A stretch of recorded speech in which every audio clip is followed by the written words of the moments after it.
श्री कृष्णचंद्र जी श्री उद्धव जी को उपदेश कर रहे हैं। भगवान श्री कृष्ण कहते हैं, उद्धव जी, ये मनुष्य शरीर मेरे स्वरूप ज्ञान की प्राप्ति का, मेरी प्राप्ति का मुख्य साधन है।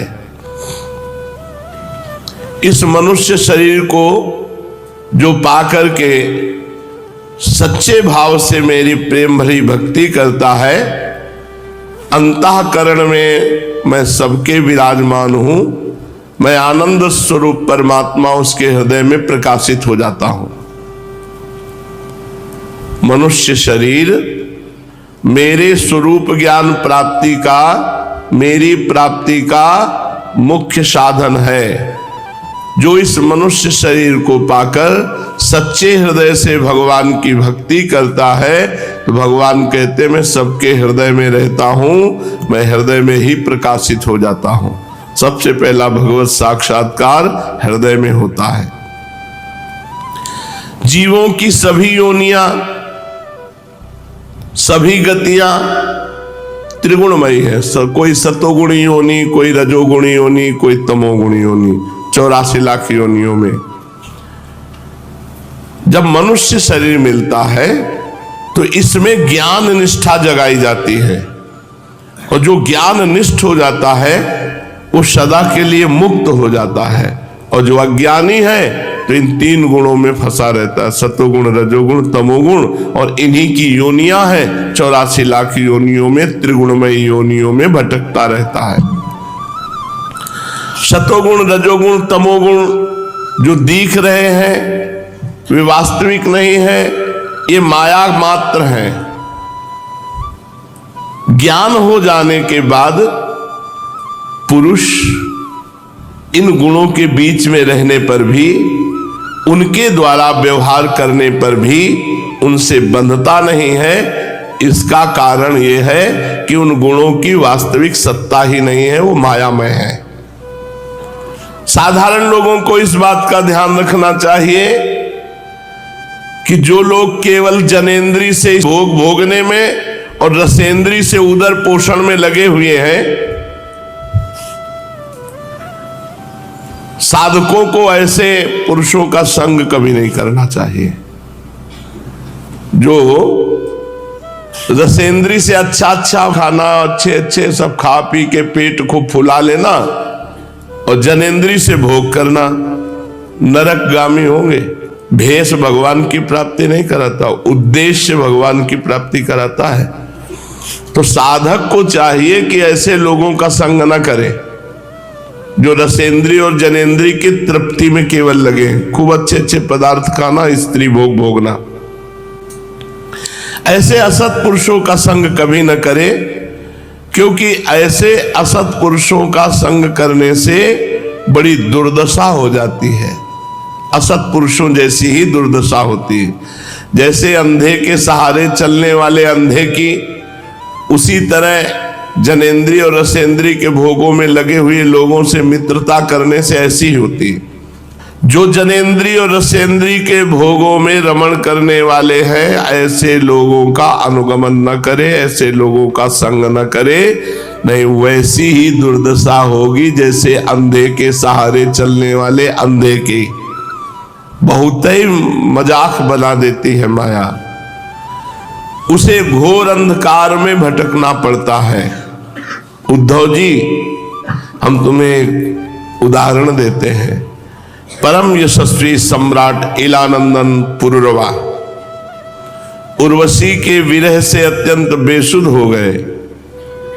जब उनका वो विरह शोक हटा, जब वैराग्य हुआ, तब उन्होंने गाथा गाई, वो मैं तुम्हें सुनाता हूं। राजा पुरुरवा बड़े तेजस्वी सम्राट थे, इतने पुण्यात्मा थे कि एक दिन उर्वशी अप्सरा को एक बगीचे में देखा। वो आई ही थी इन्हीं के लिए। उर्वशी अप्सरा भगवान नारायण की जंघा से प्रकट हुई स्वर्ग की सबसे श्रेष्ठ अप्सरा है, जिनके शरीर से योजनों सुगंध फैलती है। बात करती तो भविष्य की तरह उनके मुख से परम सुगंध निकलती। वो देवी है। उर्वशी को देखा, उर्वशी से पीछे चरित्र हो चुका है। उर्वशी से प्रार्थना की कि आप हमारी अर्धांगिनी बन जाएं। मैं पुरुरवा चक्रवर्ती सम्राट हूं, तो उनका महाराज आपकी सेवा करने का अवसर मिले मेरा सौभाग्य है, पर मेरी शर्त है, मैं केवल घी पीऊंगी, शुद्ध घी गाय का। देवी है। और दूसरी बात, मेरे भेड़ के 2 बच्चे हैं, इनको कभी कोई चुरा न ले जाए। और तीसरी बात, कभी आपको सैया के अलग निर्वस्त्र ना देख लूं। अगर इन 3 बातों में कोई त्रुटि होगी, मैं उसी समय चली जाऊंगी। काफी समय हुआ महाराज पुरुरवा के सानिध्य में उर्वशी को रहते हुए। वर्षों व्यतीत हो गए, 1 मिनट की तरह। इतना सुंदर संयोग। उर्वशी जी परम सुंदर और परम पवित्र देवी हैं। वो देवराज इंद्र को अच्छा नहीं लगा कि उनकी सभा की अप्सरा किसी मनुष्य के पास इतने दिन तक रहे, तो उन्होंने 2 गंधर्वों को भेजा कि अंतर्ध्यान होकर जाओ और उनके महल में घुस करके उनके बच्चे चुरा लो भेड़ के, और फिर इतना प्रकाश करना जब पुरुरवा भगे कि उसके पूरे शरीर का दर्शन उर्वशी को हो जाए। तो गए, भेड़ के बच्चे को चुराया और लेकर जाने लगे। तो उर्वशी ने कहा, महाराज देखो मेरे भेड़ के बच्चों को कोई चुरा रहा है। तो वो सैया में ही पड़े थे, एकदम भागे, वैसे तो चमक पड़े हुए, तो गंधर्व थे, तो उनके तेज में दिगंबर देखा, उनको नग्न देखा और भेड़ के बच्चे चुरा ले गए। उर्वशी अंतर्ध्यान हो गई।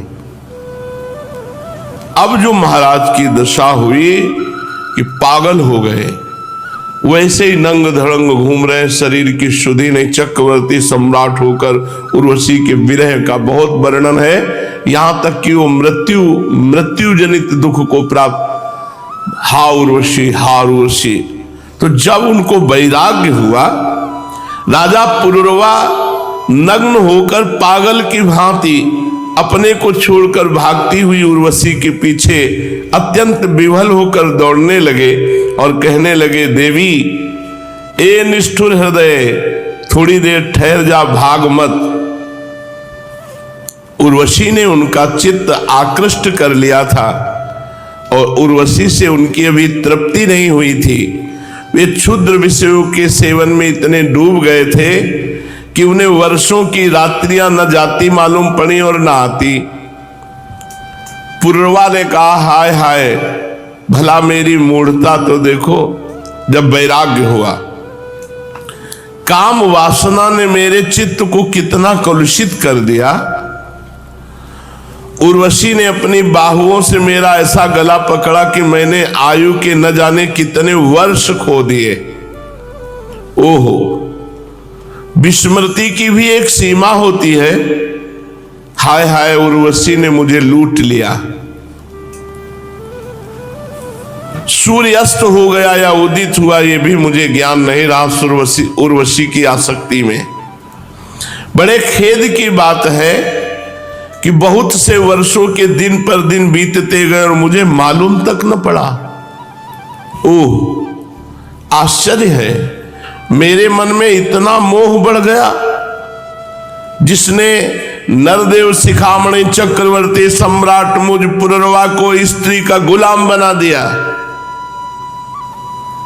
देखो तो, मैं प्रजा को मर्यादा में रखने वाला सम्राट हूं,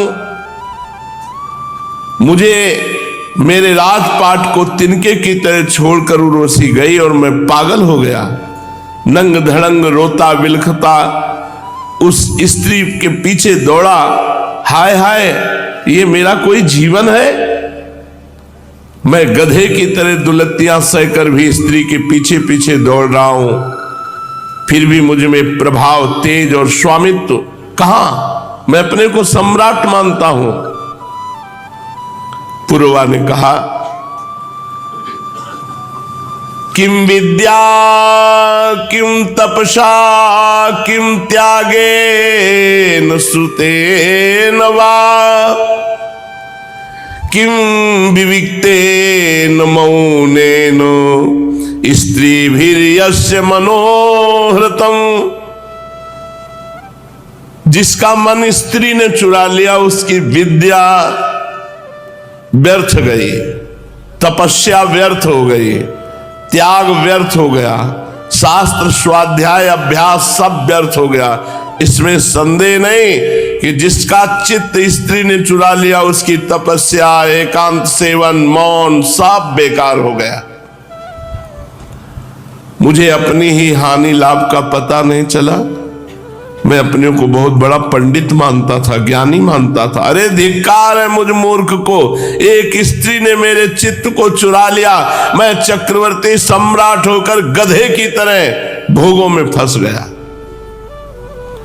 मैं वर्षों तक उर्वशी के ओठों की मादक मदिरा पीता रहा, पर मेरी काम वासना तृप्त नहीं हुई। सच है, कहीं आहुतियों से अग्नि तृप्ति होती है, ऐसे कहीं भोगों से काम की तृप्ति होती है। उस उल्टा ने मेरा चित्त चुरा लिया। आत्माराम जीवन मुक्तों के स्वामी इंद्रियातीत भगवान को छोड़कर अब ऐसा कौन है जो मुझे उस उर्वशी के फंदे से निकाल सके। उर्वशी ने तो मुझे वैदिक सूत्रों के वचनों के द्वारा यथार्थ बात कहकर समझाया ही था, परंतु मेरी बुद्धि मारी गई। मेरे मन का वो भयंकर मोह तब भी नहीं मिटा। मेरी इंद्रियां मेरे हाथ से बाहर निकल गई और मैं समझता था कि मैं सम्राट हूं। जो रस्सी के स्वरूप को न जानकर उसमें सर्प की कल्पना कर रहा है, दुखी हो रहा है, तो रस्सी ने उसका क्या बिगाड़ा। इसी प्रकार उर्वशी ने मेरा क्या बिगाड़ा। मैं अपराधी हूं। कहां तक कहूं, इस मैले कुचैले दुर्गंध से भरे अपवित्र शरीर को, ओहो कितनी सुकुमार है, कितनी पवित्र है, कितनी सुंदर है, कितनी सुगंध है, ऐसा बोला।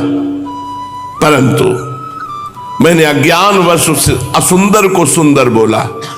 अब जब वैराग्य हुआ तब बुद्धि काम कर रही। ये शरीर माता पिता का सर्वस्व है कि पत्नी की संपत्ति है?